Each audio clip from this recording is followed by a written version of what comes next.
O título da pregação é Pecou, aguente as consequências, várias consequências. Vamos orar, vamos a Gênesis 20, ainda numa panorâmica sobre o livro de Gênesis, e ainda com Abraão. Um momento muito triste na vida de Abraão, decepcionante. O nosso herói da fé, chamado de nosso pai na fé, pelo apóstolo Paulo, e que num momento bem baixo da sua vida, como vocês vão ver em Gênesis capítulo 20.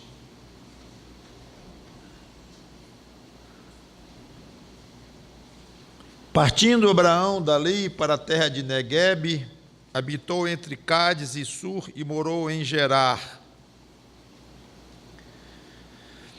Disse Abraão de Sara, sua mulher: ela é minha irmã. Assim, pois, Abimeleque, rei de Gerar, mandou buscá-la. Deus, porém, veio a Abimeleque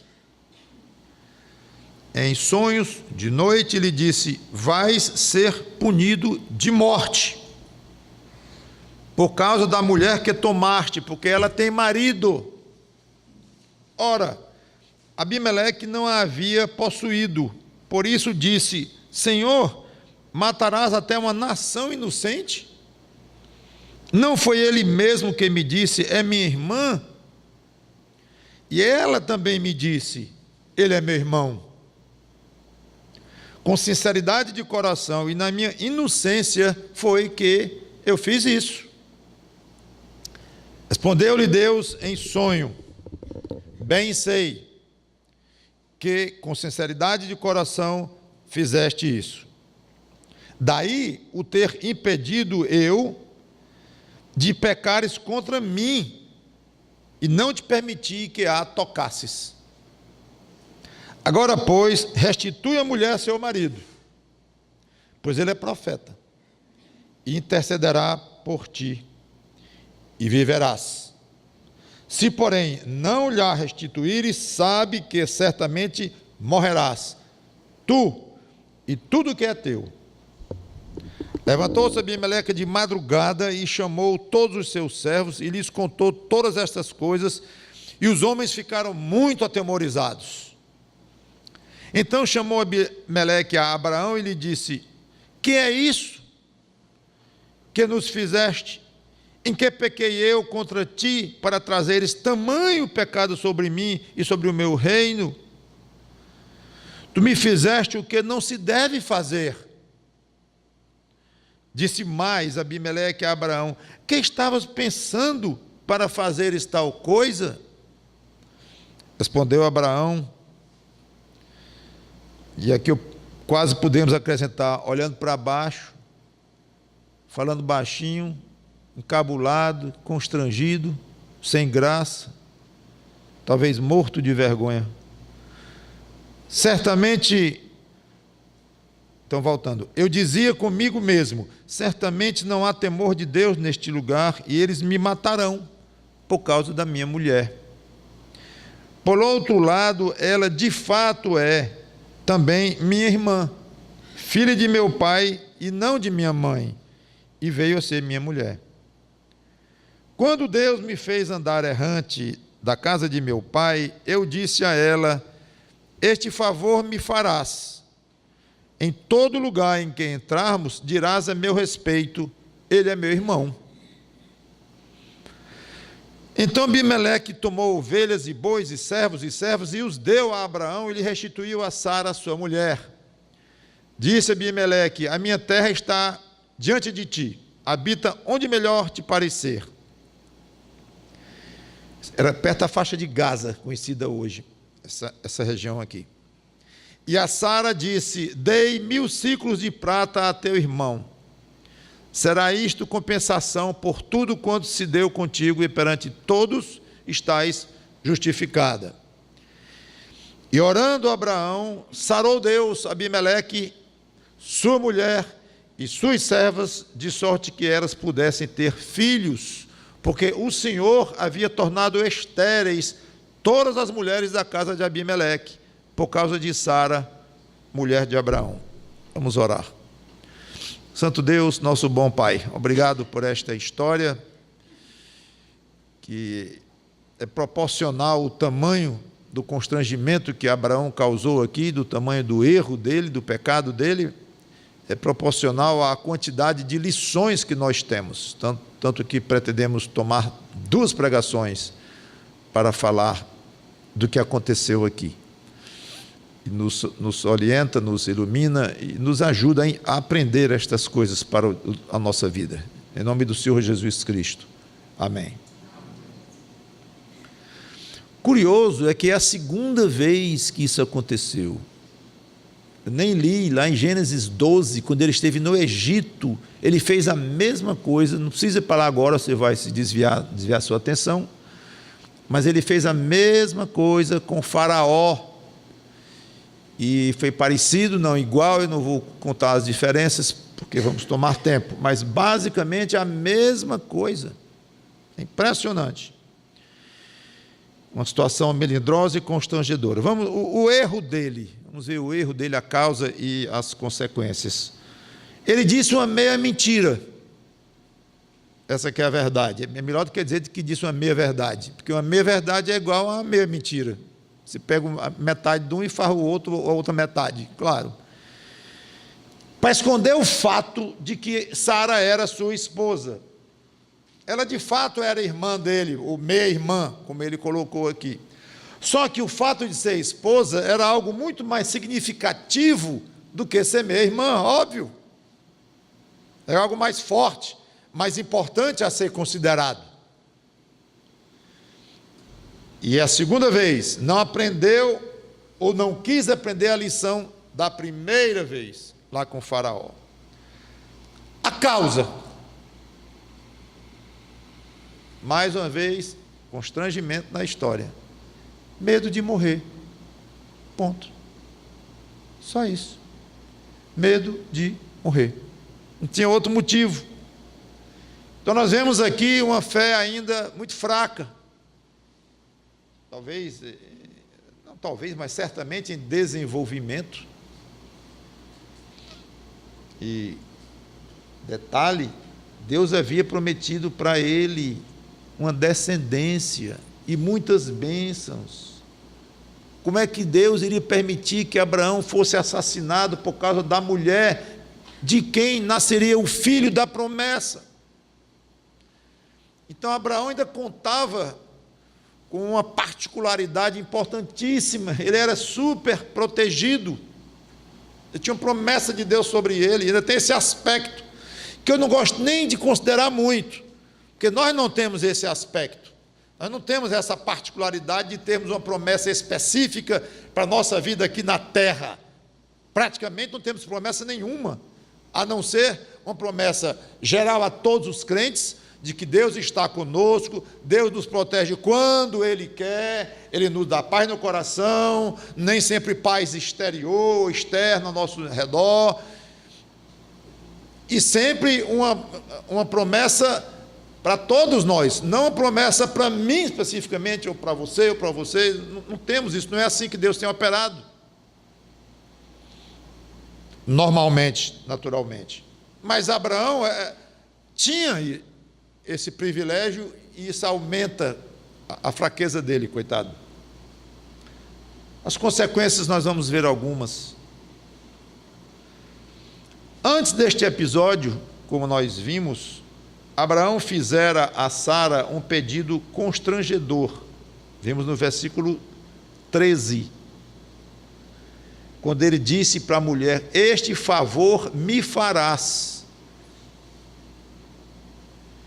Além de revelar a covardia dele, ele ainda levou a mulher a enganar também, ou a dizer algo ilusório, meia verdade, alguma coisa não firme, não uma mentira deslavada, mas uma quase mentira, ou uma omissão de alguma coisa tão forte, tão óbvia de ser, que deveria ser revelada, que vira quase uma mentira, ou às vezes pior.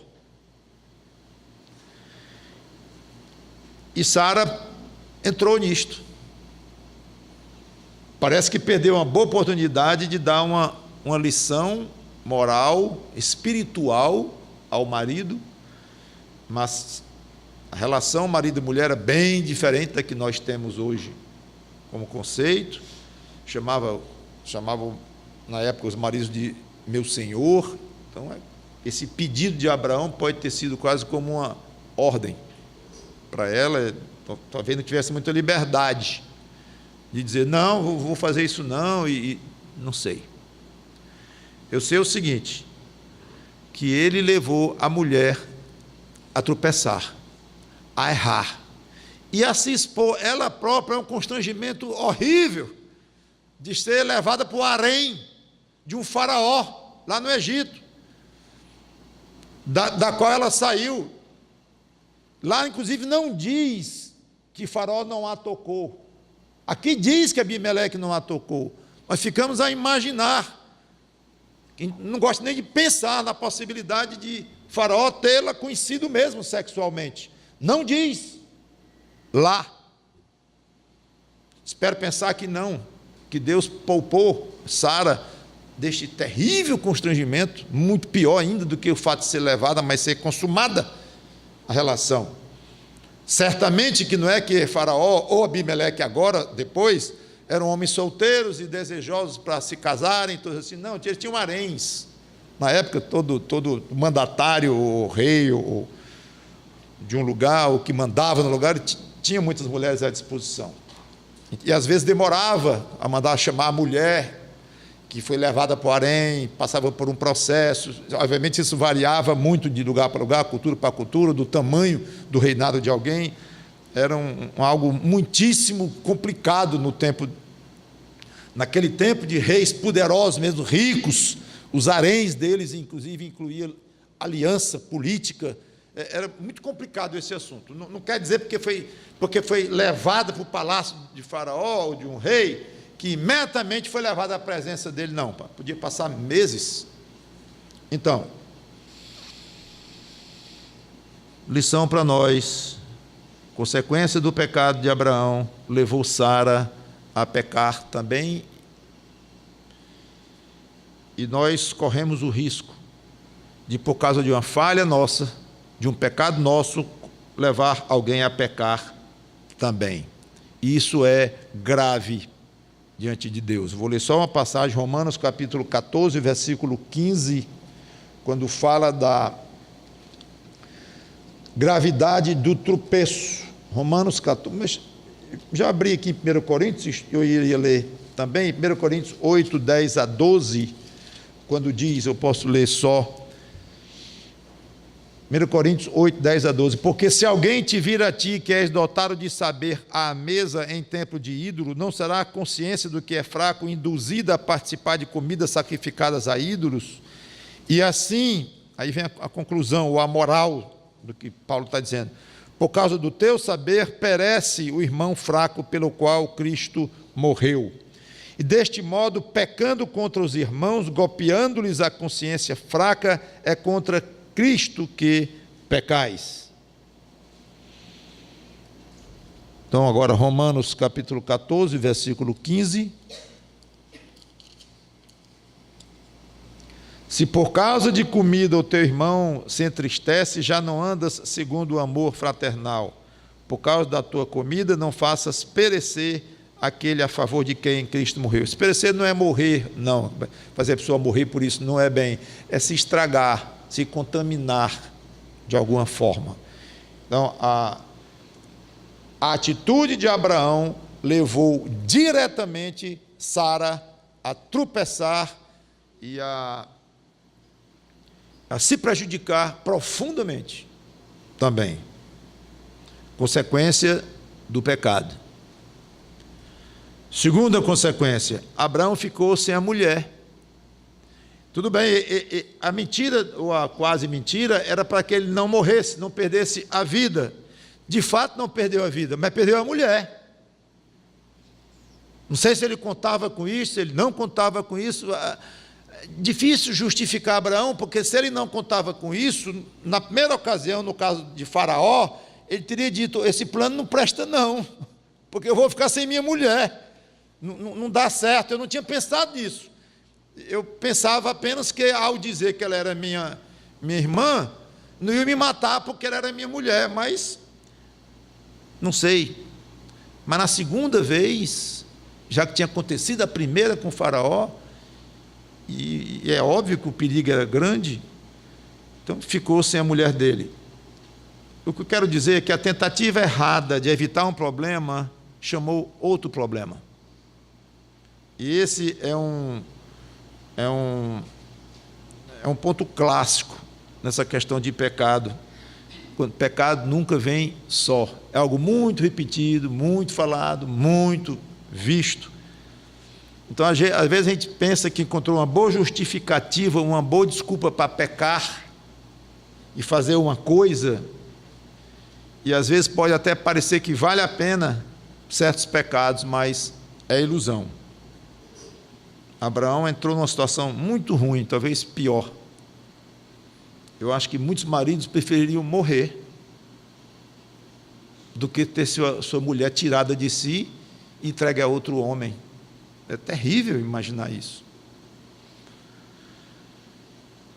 Grande perturbação em pessoas inocentes.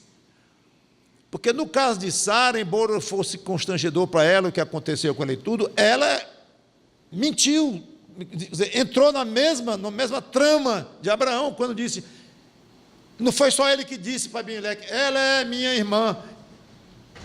Abimeleque argumentou isso com Deus. Não somente ele me disse, mas ela mesma me disse, eu sou irmã dele, ele é meu irmão. Ou seja, ela entrou junto. Já falamos o problema que o pecado traz, de trazer outras pessoas para junto, envolver outras pessoas para pecar também, escandalizar outras pessoas, fazer outras pessoas tropeçarem. Mas aqui entrou perturbação grande em pessoas inocentes. O rei adoeceu. Onde está dito que o rei adoeceu? Quando lá fala que ele foi sarado. Ele sarou e as mulheres deixaram de ficar estéreis. É sutil isso, mas Abimeleque estava doente. E Deus disse que ele ia morrer, então ele já estava no processo. Não sei que mal ele teve sobre ele, determinado por Deus. E as mulheres todas da casa de Abimeleque ficaram estéreis. Agora, como é que elas ficaram? Como é que sabe que elas ficaram estéreis? Porque deu tempo de notar isso, passando-se meses e anos, e as mulheres, ninguém engravidava mais lá. As mulheres, certamente que não, porque foi rápido isso aqui. Muito provavelmente Deus disse: eu fiz todas aqui estéreis, estão a partir de hoje. Então era fato, ficou fato, mesmo que não houvesse tido tempo para comprovar, mas estavam estéreis, Deus determinou, e o outro já doente, o rei.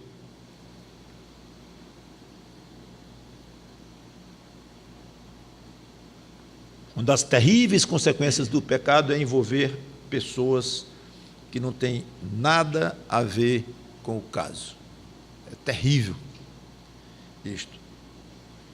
É como uma bomba que explode e espalha estilhaços para todo lado. Você já deve ter prejudicado um bocado de gente com seus pecados. E eu também. Nós. Alguns talvez dê até para você anotar, ou mentalmente, ou se lembrar, ou anotar no papel. Naquele caso, naquela ocasião, prejudiquei um bocado de gente, por causa do meu pecado. É isso que você quer? O que nós queremos como crentes? Certamente que não. Mais um motivo para fugirmos de qualquer tipo de pecado. Quarta consequência, a vergonha pelo qual Abraão passou de ser duramente repreendido por um rei pagão. Chegando, dói ouvir a chamada que o carão indignado de Abimeleque contra Abraão. Chega, a gente fica murcho, juntamente com Abraão. Nosso pai na fé, o nosso herói, Abraão, ouvindo aquela reprimenda grande, dura e sentida de Abimeleque. E o pior de tudo, com toda a razão, perfeitas as palavras de Abimeleque. E Abraão, como eu falei, eu não consigo imaginar outro quadro senão Abraão ali encolhido, olhando para o chão, envergonhado.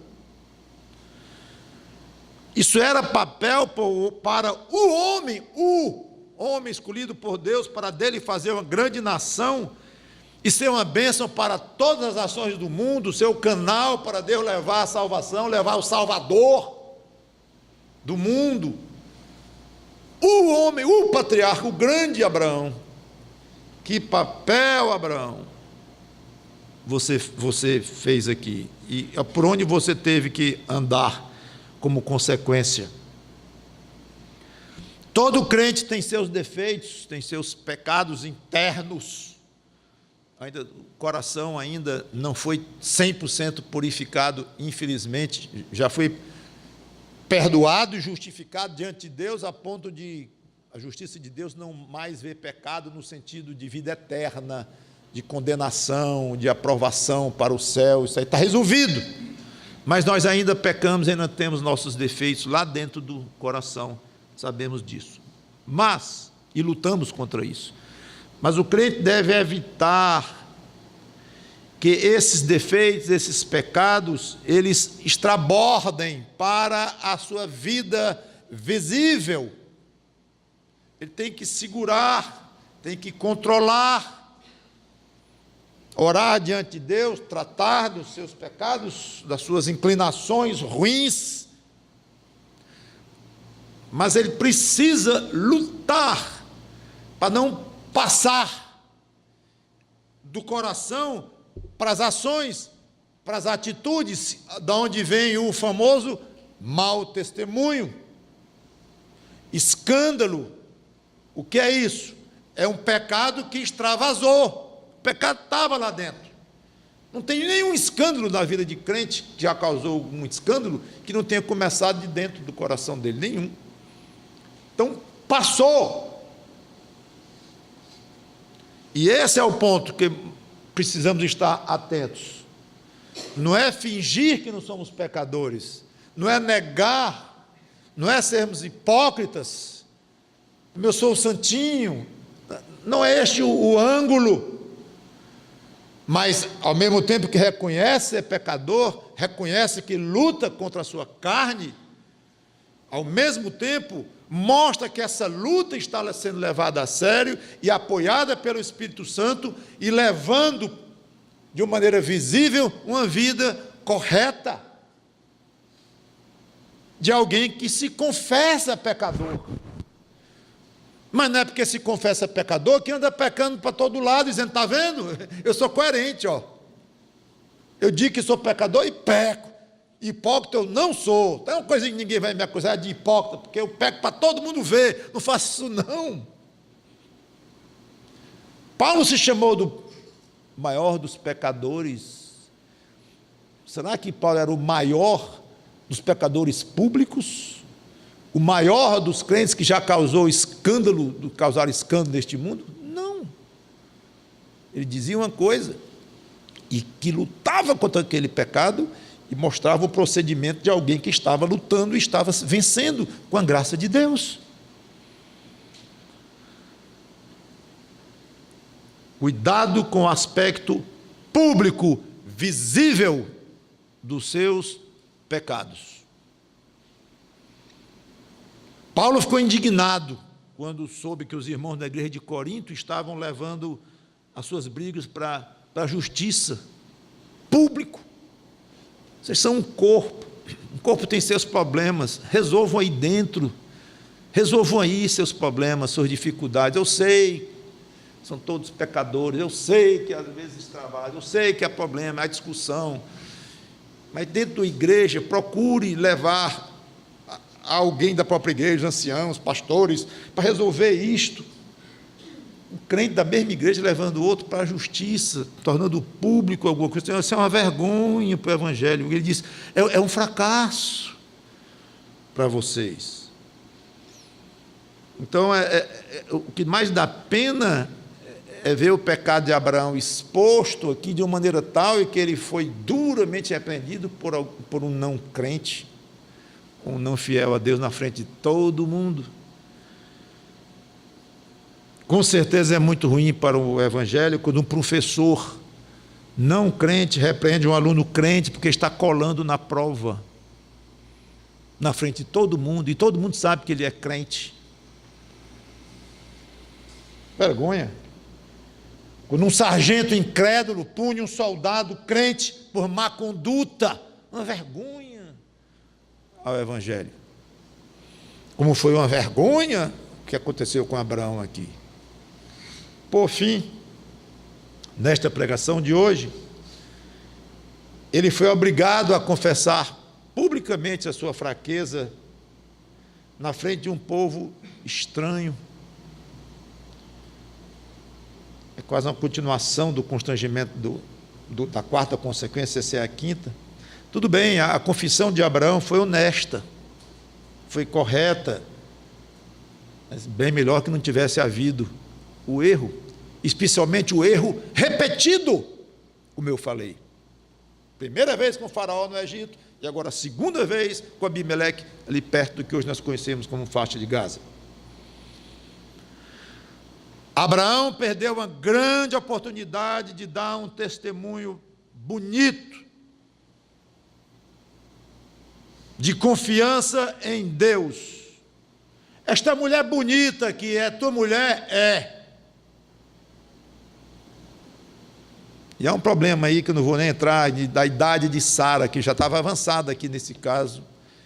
E como é que ela era tão bonita e formosa e tal, mas aí tem várias maneiras de se interpretar, talvez até miraculosamente ela tenha sido conservada de uma maneira física bem mais,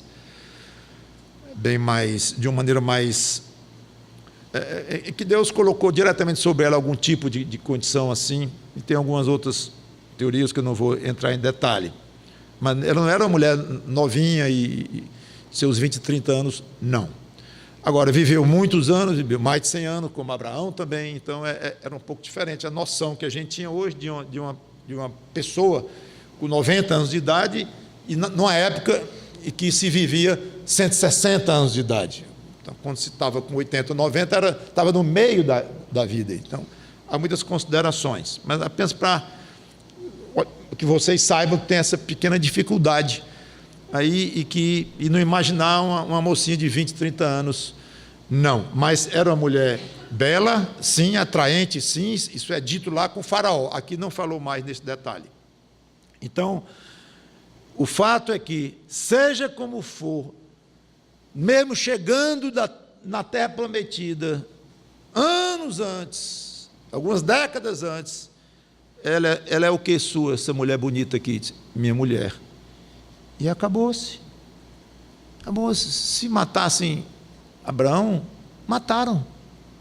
Levassem Sara, levaram, Deus daria um jeito se quisesse dar. O fato é que Abraão deu margem, e esse é um ponto que a Bíblia fala muito, quando o crente dá margem a que se fale mal de Deus. Que Deus é esse? Que Deus é esse que não protege os seus escolhidos? Ele não protege o número 1. Ele chama o homem lá da terra dele, na Caldeia, manda vir para uma terra que ele não conhecia, manda ser errante na terra, faz sei quantas promessas para esse homem, várias vezes, repetidamente faz promessas, aí, mataram o homem. Este homem que Deus escolheu, mandou ir e tudo, mataram. Por quê? Porque a mulher dele era bonita. Aí para levar a mulher dele, mataram ele. O mataram. Pronto, acabou-se. Esse é o seu Deus, Abraão? Não, obrigado, eu fico com os meus 15 deuses. É melhor porque tem um Deus para uma coisa, um Deus para outra, fica até mais flexível. Que esse teu Deus aí, não. não me interessa, que não me protege, tendo feito uma promessa para mim específica. E esse Deus vai te dar salvação mesmo? Tu vai tão confiante, né? Sou salvo em Jesus Cristo, que maravilha. Não protege a vida de um servo que ele prometeu tantas coisas, porque a mulher dele é bonita, ele não consegue proteger, e vai proteger sua alma das garras do diabo? Olha. Então a gente não pensa que um pecado nosso dá margem a que o mundo olhe e pense em coisas muito ruins de Deus, não é só de nós não, nós que pensamos, nós somos ruins mesmo, mesmo assim não é bom, porque somos filhos desse Deus em Cristo. Mas e quando damos margem para falar, quando damos não, ao mesmo tempo nós damos margem para falarem muito mal deste Deus. Quantas vezes já falaram mal de Deus por sua causa? Por um medo, por uma covardia, por uma falta de compromisso, por uma sensualidade fora do lugar. Quantas vezes um comportamento omisso? Esse é o Deus dele? Não. Eu não gosto nem de imaginar essa possibilidade. Essa possibilidade não. Quando isso aconteceu na minha vida, espero que você na sua vida, que houve. Claro que houve, e muitas vezes, mas pelo menos que haja menos, e que você atente para isso. Tem um pecado à frente, mas não é tão mal assim. Tem um monte de consequências ruins, inclusive talvez a pior delas seja esta: vão falar mal do meu Salvador querido, que morreu numa cruz por mim. Esse Salvador não me interessa muito não. Nós somos luz do mundo e devemos brilhar para que os homens falem bem de Deus. É o contrário. Nós somos luz do mundo, nós somos, como Paulo diz, luzeiros, que devemos ser luzeiros para resplandecer no meio de uma geração corrupta. Então, não é só termos um comportamento tal que não falem mal de Deus. Ainda bem, acho que pouca gente falou mal de Deus por causa dos meus pecados. Eu atingi meu objetivo. O objetivo pobre não é não falar mal de Deus por causa do seu comportamento, ou pela falta dos seus pecados, mas é falarem bem de Deus por causa das suas boas ações, do seu bom testemunho, das suas boas obras, do seu brilhar em Cristo. Esse é o grande objetivo. Quando fechar os olhos de noite, pensar naquele encontro ali, 11 horas da manhã, difícil, e naquele problema da batida, que eu tinha toda a razão, e o camarada disse que a culpa era minha, naquela discussão com minha esposa ou meu marido, eu dei margem para que quem visse exaltasse a Deus de alguma forma por causa do meu comportamento, ou exatamente o contrário. Que vergonha! Esse é o crente? Qual é o Deus desse crente?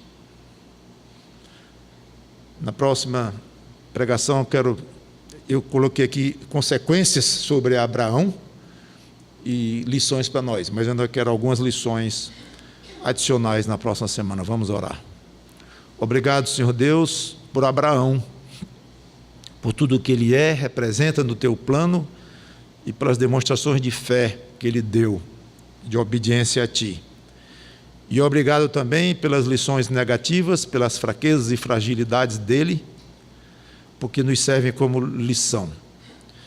E eu gosto, Senhor Deus, de sempre expressar o cuidado quando expomos fraquezas de homens escolhidos por ti, inclusive um profeta como ele era aqui, dito por ti próprio, o cuidado de não parecer uma atitude nossa arrogante, de criticar um irmão desse, alguém desse padrão diante de teus olhos, um padrão adquirido porque tu escolheste, não por causa de coisas pessoais, méritos pessoais, mas devemos ter cuidado, e eu sempre tenho, de lembrar que nós somos tão fracos como, ou mais, muito mais do que esses gigantes na fé, e que falharam muito, e a tua palavra expôs abertamente as falhas deles. E nós, como pregadores, como crentes que lemos a tua palavra, queremos aprender a tua palavra, não podemos evitar de pregar e expor esses pontos tão feios de muitos servos teus, mas que a nossa atitude seja de respeito a essas pessoas, de uma simpatia até com os erros deles, no sentido de que nós também somos pecadores, não para provar os erros deles, claro, mas também para não esmagá-los, e para que nós possamos também alcançar misericórdia quando formos julgados e avaliados. Obrigado por Abraão, repito, e é assim que eu gostaria de encerrar esta oração. Em nome do Senhor Jesus Cristo. Amém.